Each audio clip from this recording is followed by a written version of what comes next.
Le 5e dimanche du temps de Carême, année liturgique A, bien-aimé du Seigneur Louis Jésus-Christ. L'homme, durant sa vie, fait face à des souffrances et à des peines, mais la pire de toutes est la mort, car face à elle, aucune solution n'est envisageable. Face à elle, l'homme ne peut qu'émettre le cri de sa profonde douleur qui révèle son impuissance.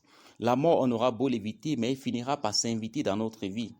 La mort, on ne parle toujours d'elle que par rapport à celle de l'autre. On ne parle du cadavre que toujours par rapport à celui de l'autre, car nul ne peut faire l'expérience de sa propre mort. Incompréhensible, irréversible, la mort est par là même source d'angoisse, et pourtant, la chose absolument certaine qui puisse arriver à tout homme dès sa conception, c'est de mourir. Dans l'évangile de ce jour, il est question de la mort de Lazare, nom qui signifie celui que Dieu aide. Jean met en lumière tout le lien affectif, toute la proximité qu'il y a entre Jésus et Lazare, entre Jésus et la famille de Lazare.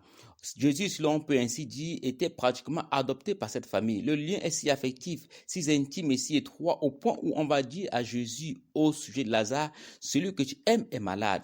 Marc n'évoque pas les mérites de sa famille vis-à-vis de Jésus, car même les largesses les plus extrêmes de l'homme sont toujours teintées d'égoïsme.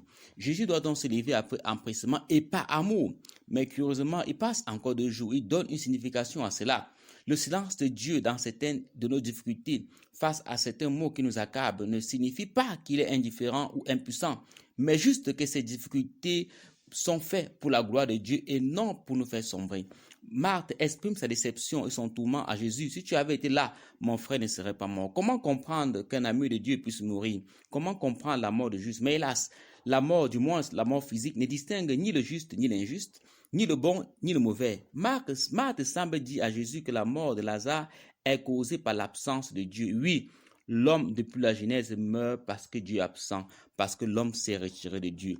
Aujourd'hui encore, l'homme meurt parce que l'homme s'est retiré de l'homme, parce que l'homme s'est désolidarisé de l'homme. L'homme connaît plusieurs formes de mort, la faim, l'insulte, les guerres, les oppressions, la mort sociale, parce que l'homme a tourné le dos à l'homme. La résurrection n'est pas un slogan. Jésus nous invite à passer d'une connaissance théorique ou livresque de la résurrection à la foi à la résurrection, à la pratique de la résurrection.